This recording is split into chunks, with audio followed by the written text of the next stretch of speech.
Hello friends, অনুরাগের ছোঁয়া এপিসোডের সবাইকে স্বাগত। আদিত্য ও পরমাকে বাঁচাতে গিয়ে মৃত্যুর মুখোমুখি সুদীপা।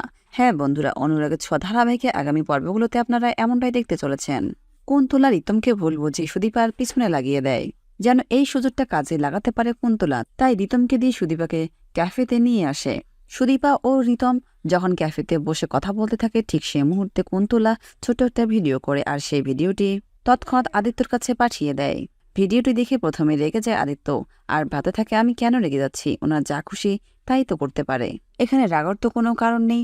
পরে ভাবে ক্যাফেটা তো কলেজের সামনেই, একটু নিজের চোখে গিয়ে দেখে আসি। এখানে এসে শুনতে পায় সুদীপার কাছে আদিত্যের নামে কথা বলছে রিতম। সুদীপা আদিত্যের ভালো দিকগুলো যখন রিতমকে বলে, তখন এটা না শুনে আদিত্য সেখান থেকে চলে যায়, আর সুদীপার উপর একটা ভুল বোঝাবুঝি তৈরি হয়। আদিত্য ভাবতে থাকে সে সত্যি খারাপ একটা মানুষ, সুদীপা এমনটাই মনে করে। অন্যদিকে কুন্তলা ভাবে এবার আগুন লেগেছে, এবার আমিও দেখব এই আগুন থেকে সুদীপা ও আদিত্য কিভাবে বাঁচতে পারে। অপরদিকে পরমা রাগ করে বাড়ি থেকে চলে যায়, আর পরমা যখন এই রাস্তা চলে আসে সেটা আদিত্য দেখতে পায়। তাই আদিত্য পরমাকে অনেকভাবে আটকানোর চেষ্টা করছে। আদিত্য বলে আমি আমার দাদার জন্য তোমাকে ছেড়েছি, আর তুমি সেই দাদাকে ছেড়ে চলে যাবে, এটা আমি কখনোই হতে দেব না।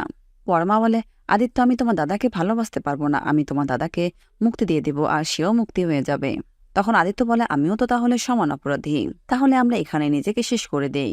এদিকে পেছন থেকে সুদীপা বারবার আদিত্যকে ডাকছে, কিন্তু আদিত্য সুদীপার কোনো কথাই শুনছে না।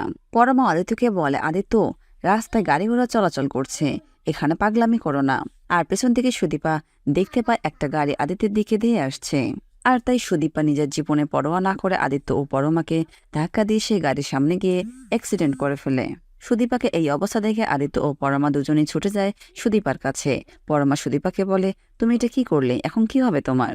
তো বন্ধুরা, পরমা ও আদিত্য কি বাঁচাতে পারবে সুদীপাকে? জানতে হলে আমাদের টলি স্টোরি টাইম চ্যানেল চোখ রাখুন, আর আপনাদের সুন্দর মতামত আমাদের কমেন্ট বক্সে কমেন্ট করে জানাবেন।